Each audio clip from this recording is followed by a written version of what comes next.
تبصوا شمال، تبصوا جنوب، تبصوا شرق، حوالينا من كل حته.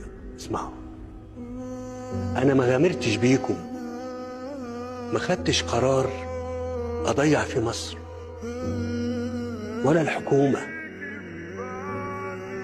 احنا ما غامرناش، لا عشان خاطر يعني هوى ولا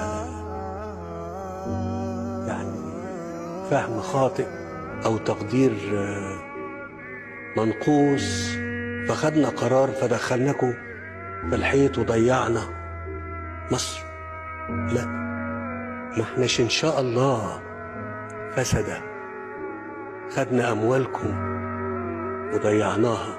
ان كنا عملنا فكل حاجة اتعملت على ارض مصر، اي حد يشوف. بقول الكلام ده لان الكلام ده مهم، ده تسجيل من انسان انتوا اخترتوه، قلت له تعالى تولى المسؤولية